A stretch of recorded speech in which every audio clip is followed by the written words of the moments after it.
When it comes to the 2026 World Cup dark horses, many will point to Japan. Then you also have the United States of America with the most talented generation they've ever had while playing at home. So which of these two national teams is currently better? Which one has the higher odds of making a deep run in 2026? Well, lucky for you, today that's what we are going to be discussing, in case you're interested in this topic, which if you clicked in this video, I'm assuming you are. Hi, I'm Filippo, and welcome to Tactical Manager TV, and welcome to a new channel miniseries, a 2-episode miniseries. Because today we have episode 1 of this 2-episode miniseries between US soccer and Japanese soccer. For this episode, we'll be comparing both national teams and projecting into the 2026 World Cup of which one is looking better. For episode 2, which will be out a day after this one, we're going to be comparing MLS and the J-League. So both domestic leagues, the American Domestic League and the Japanese Domestic League. For both of these episodes, we will have Dan Orlowitz, an American journalist that lives in Japan and is a Japanese soccer expert, along with the fact that he knows a lot about MLS and the US men's national team, so it makes it a lot easier to have these conversations with him. And make sure to follow him on X. I'll put his handle on the description of this video. With that said, hit the like button to support the channel. It won't hurt. If it does hurt you, let me know, because that's a bit weird. And let us know in the comment section down below which national team has the higher odds of making a deep run in 2026, Japan or the United States. And tell me why it's the United States. Let's begin.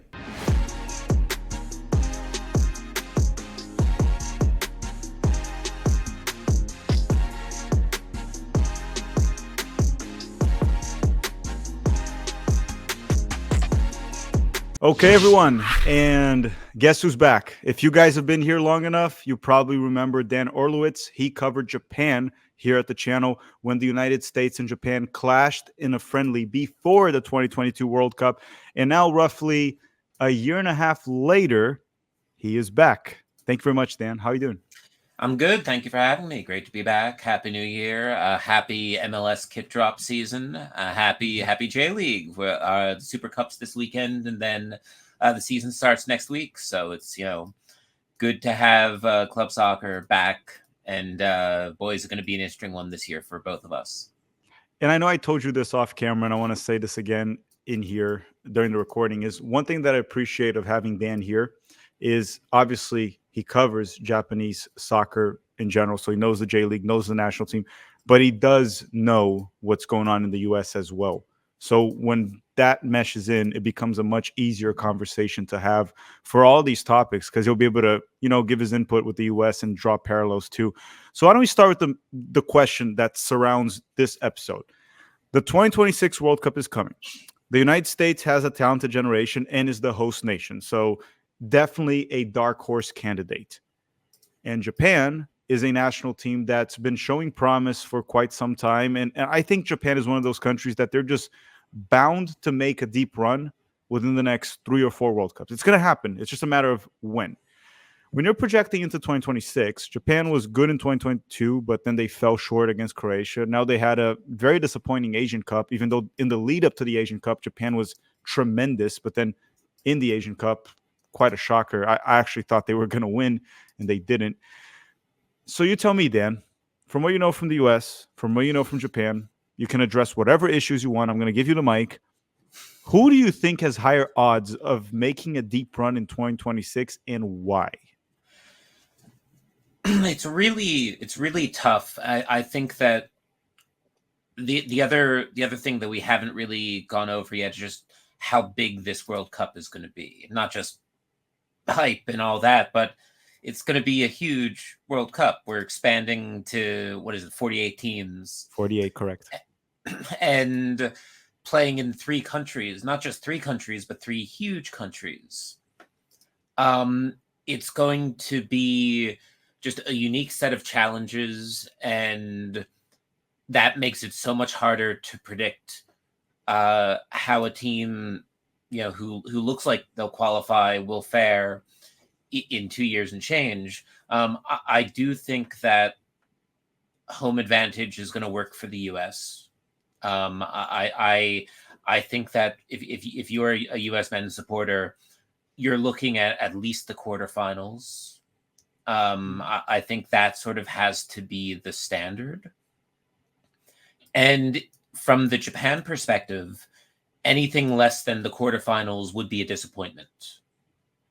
I think that we've gone through the cycle where every time they make the round of 16, it's been cause for celebration because Japan are the underdogs and nobody quite takes them seriously. And maybe there are issues within the team that, that make them look like, yeah, they're going to fall apart. And then they get it together at the tournament. We saw this in Qatar. We saw this in Russia. We saw this in 2010 in South Africa. And it's always sort of viewed as, well, they got to PKs. They took Belgium all the way to the final whistle. They got to PKs again. Like, we're tired. I think as fans, observers, media, we're tired of these moral victories. So at this point, it is quarterfinals or bust. No, I was going to say quarterfinals. And just for anyone watching this, when Dan mentioned that the World Cup will be expanded, making it to the quarterfinals in this World Cup will be even tougher because now you have the round of 32, the round of 16. So you have to win 2 knockout rounds to make to the quarterfinals, while in the past it was 1. Obviously, the opponent of the round of 32 will probably be weaker depending on how you qualify in your group. It could even be a fairly weak nation. There will be diluted talent because of the expansion. I agree with you for the United States. I agree with you for Japan as well, because these are 2 countries that on paper, it's looking good, much better than in the past for both sides. Japan has been in an upward trajectory for a while. I think the Asian Cup, I'll let you address that a little bit. I think it's more of a bump in the road. I don't think it's the norm. I think it's a bump in the road. Japan is better than what we saw in the Asian Cup, in my opinion, even though you're going to probably address the concerns, which you even joked with me that it's a little bit similar to the U.S. men's national team. And then I want to say my main concern to the U.S. is Greg Berhalter, okay? Because what Berhalter has shown for the United States is he usually beats at home the teams that he's supposed to beat at home. And he usually loses to the teams he's supposed to lose. And the United States are not the favorites by any means, which means if we want to make a deep run, he's going to have to pull an upset. That's going to have to happen. My concern is a guy that hasn't done that in 5 years since he took over. Why is he going to magically just do it out of nowhere? I don't know. Could get lucky, could get better. But now let me change it to you. You put Japan quarterfinals, U.S. quarterfinals, the standard. So you're almost putting them in the same place of like, who's going to be the dark horse? Like both of them should. They should. Because I do believe that they are similar. I think that if you look at how the national team has progressed in both countries, I think that there have been different circumstances. And I do think that Japan has built up its grassroots system, and I think there's a more natural development path, and the U.S. has created that development path. I mean, it used to be that players were sort of coming from all over, high schools, private clubs, universities, and now you have the MLS academy system, and that's really starting to kick in and develop players. And I think the U.S. are late to the party in that front, but they've caught up really quickly. You talk about Berhalter, I'll talk about Hajime Moriyasu, who is the first national team coach of Japan in a long time, maybe even one of the first ever, to get through a World Cup cycle and then be hired on to continue. He is very much, I think that while at the World Cup, he delivered 2 of the greatest upsets of all time, Japan beating Germany and then beating Spain. But he is very much a feelings and emotions kind of manager. A vibes guy. Vibes. A vibes guy. He is not a master, he's not Pep Guardiola. He's not he's not Jurgen Klopp. He's not a master tactician. And I think we saw that in the aftermath of the Asian Cup, which, as your viewers probably know, Japan got knocked out by Iran in the quarterfinals, up 1-0 at halftime and lost 2-1. And it just, the players just didn't feel like there was a communication. And I think that one of Japan's biggest weaknesses right now is that you have so many players who are based in Europe. And That's great for them at an individual level because they are all playing at a much higher level than in the J League. On the other hand, you don't have the intra team solidarity and level of communication that you did when most of the team was based in Japan. I think that you really have to look at the 2010 World Cup and the 2011 Asian Cup as the last year where that was really the case. I mean, that 2010 squad, that 2011 squad, two sort of different squads with two different head coaches, but they would run through a brick wall for each other. Like that looked like a team. They were a unit. They were composed. They had, they were always on the same page, and we didn't see that at this Asian Cup. And I don't want to get too into the weeds and sort of individual positioning and the problems at each position and at each line, but you need a manager, you need a head coach who can create that communication, who can encourage that communication, who's clearly communicating the tactics that will be best for each player and for the team as a whole. And there's a lot of question marks over whether Hajime Moriyasu is that guy. And I think that if you want Japan to get to the round of 16 and then put up a good fight and go, exit against Belgium or Croatia or Brazil or whoever, Moriyasu is good enough. But is he ruthless enough? Is he smart enough to get you over that hump and to the quarters?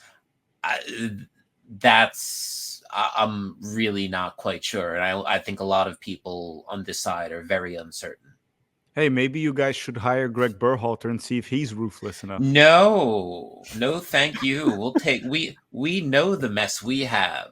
I mean, I was telling someone else, you look at the situation with South Korea right now and Jurgen Klinsmann and the absolute disaster, the shit show that squad is right now. And it's like, man, Hajime Moriyasu is just sort of a mid head coach. At least we don't have whatever is going on across the bay. Yeah. I do think that, but Hajime Moriyasu was in many ways a reactionary signing to. Japan had Alberto Zaccaroni for the 2014 cycle, and then they had Javier Aguirre, who left after the 2015 Asian Cup. Yeah. Where they got knocked out in the quarters to UAE in penalties. And then they hired Vahid Halihodzic, and he qualified them for Russia, but then they fired him 3 months before the tournament, just because the JFA wasn't quite happy with what he was doing. And those were very cerebral managers who are clearly trying to bring their foreign way of thinking to a team culture that is maybe not quite ready to accept it. And I think that in many ways, Moriyasu was just sort of a return to Japanese vibes. And it's kind of worked, except, again, you look at some of the best head coaches in the world at the national team level, and you look at not just what they're bringing to the table, but what they're inspiring from the players. And you just don't see Moriyasu at that level. You know, one thing that you said that I can't get off my head, and I was going to say, is this relevant? No, I'm going to say it. You said that in the past, the Japanese players seem to have that passion to run through a brick wall for each other. And even though the team might have been less talented than the current one, it just felt like they have that grit. Let's go back to the United States and say the same thing, because I talked about this. It was to Jeff Cameron that played for the national team. I had him on the channel. We talked about this. The current United States team, in my opinion, and Jeff Cameron agreed too at the time, I think he did at least, is more talented than any past generation. And just talent, okay? Whether they play better, that's a different, more talent on paper, yes. But the 2014 team, for example, seemed to run through a brick wall for each other. It was different. Like, even, it was crazy because in the 2022 World Cup, if you watch that US-Dutch game against the Netherlands, it never felt like we had a fighting chance. Just didn't feel like the players had that in them. It just looked like we were defeated. But even against Belgium, that we were actually getting beaten down to our knees against Belgium in the World Cup in 2014, we were actually always alive. And if it wasn't for Wando, we might have actually gone through. Um, and then you go back to the 2009 Michael Bradley, not the Bob Bradley team, beating Spain, Mm. going toe to toe with Brazil with not that much talent, just based off, like what you said, running through a brick wall with each other. The team just like was just tough as nails. And at times, I don't feel like this team is like this. And I tend to say this: I've coached youth soccer, and I've worked with professional coaches here in Orlando multiple times, and Brazilians, Americans, pareja from Orlando. Talk to them. One thing I've noticed with teams is they tend to absorb the personality of the coach. It's very often Mm. like that. So you look at Atletico Madrid, you look at them on the field, it just screams Simeone. You can see it. Manchester City, it screams Pep. Liverpool, Klopp. I think the United States nowadays, when you look at them and they just look very boring, soulless, and beat up, it just screams Berhalter. That's kind of like the vibe he gives you. So my question to you is, does Moriyasu give a little bit of that vibe or no? Yeah, the story I always tell to explain my feelings on Moriyasu is after the 2020 Tokyo Olympics a couple years back. It was the bronze medal game that they lost to Mexico, and just a team that looked. They had lost to Spain in the semifinal, and I think that went into extra time, if I'm not mistaken, and they just were drained, and you saw it in that bronze game. And in any other serious footballing country, I think Moria, the head coach is going to be held accountable for missing out on an Olympic medal.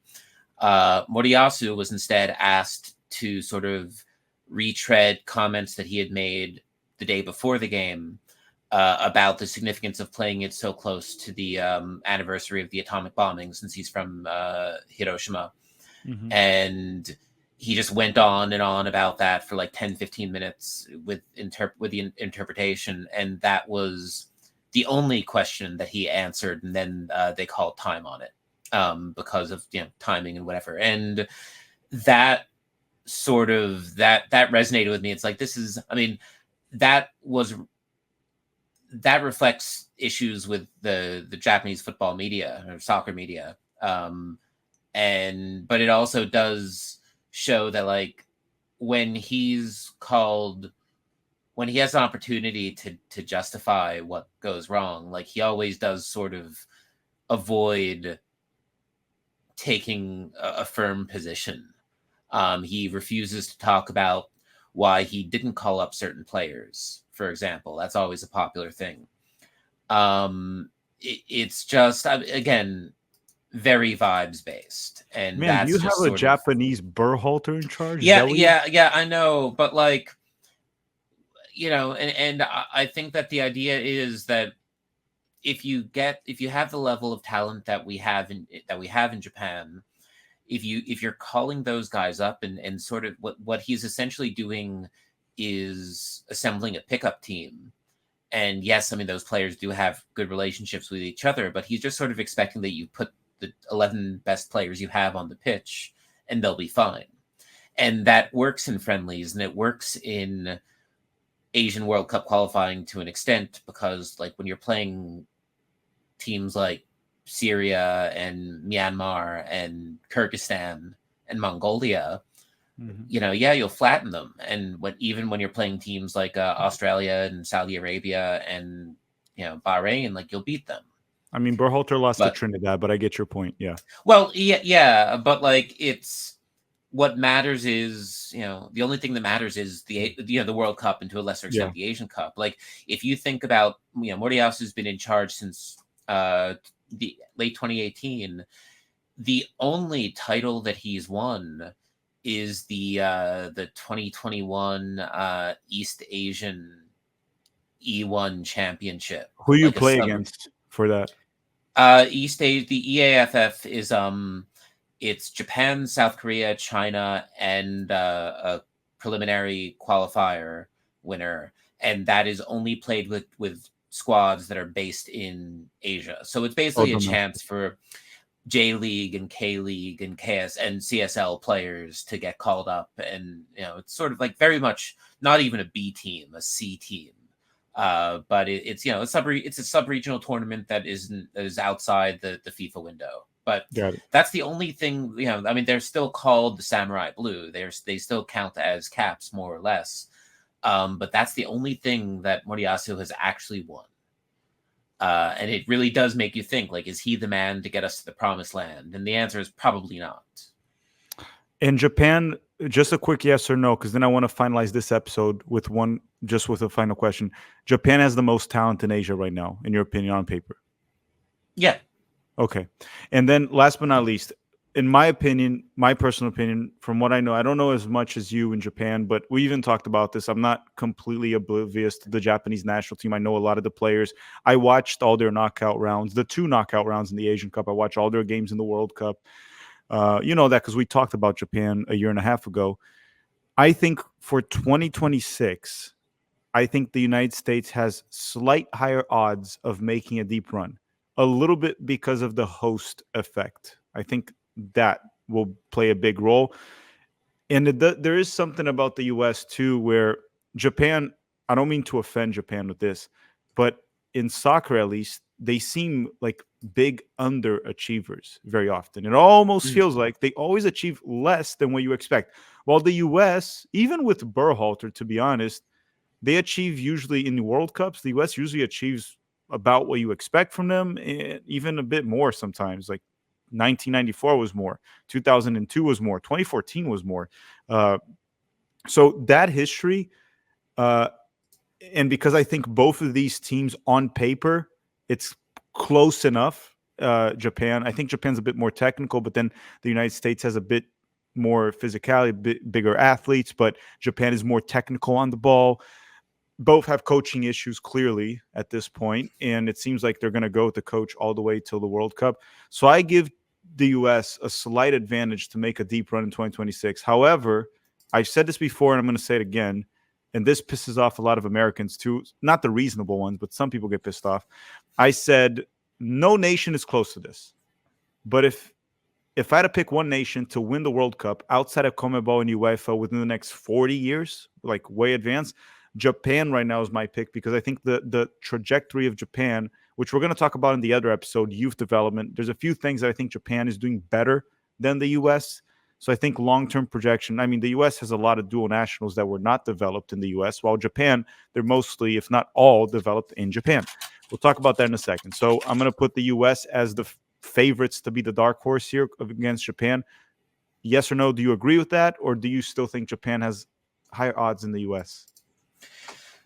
For this tournament, I agree with you that I think the US has a slight. If you assume that a lot of things are equal about both teams, I do give the US a slight bump because of home field advantage. I think that Japan's fortunes are going to be largely decided based on where they're seated in the draw and where they have to play. I think that you're looking at if they get that Northeast corridor, if they get to play in Philly, New York, Boston, and don't have to travel a lot, then they're fine. Then they have a really good chance of getting out of the group and going a bit deep into the knockout round. If they have to fly all over, I can see that. I mean, I think that every team that has to do a lot of travel is going to suffer really hard. So that's sort of where I'm at. I think that the U.S. will have the home field advantage no matter where they play. But Japan it's going to be like Brazil in 2014. It just really depends on how much travel they have to do, and of course Russia in 2018. To answer your question about sort of who can win the World Cup first, you're talking about the next 30, 40 years. The JFA did put out a pledge. They released this big thing on what they call Japan's way and just sort of trying to define the country's national soccer philosophy. And the goal that they've stated is to win the World Cup by 2050. 2050, that's less than 30 years from now then. Yeah. That's less than 30 years from now. And if you're asking me if I think they can do it, I think the answer is absolutely yes. you look at even the positions that Japan is weak on, and there's a ton of talent coming up. They just need to develop them and figure out how to, it's like, how do you train goalkeepers? That's the biggest problem that Japan has right now positionally. Do I think that they can do it with Mordiasu? No. Do I think that they can do it with the right coach who is actually given the freedom to get the most he can out of his players, and that the players buy into it? Yes. Japan has just an amazing amount of talent. They just have to figure out what to do with them. Well, in 30 years from that projection that they're putting, that's like 2.5 to 3 generations. So it's totally possible. If the trajectory is the same it's been the past 20 years, it's not that crazy of a take. Some people might laugh at it and say Japan never, but based on the trajectory they're going, I don't think it's crazy at all. I said 40 as a cap, so it's roughly the same amount of time I said, roughly. I hope to see the US win one in my lifetime. But everyone, let us know your thoughts in the comment section down below. Who has the higher odds of being the dark horse in the 2026 World Cup? US, Japan, or I guess someone else, another national team you can pick. Thanks for watching, everyone. Have a great day. Drop a like before you go. Bye-bye.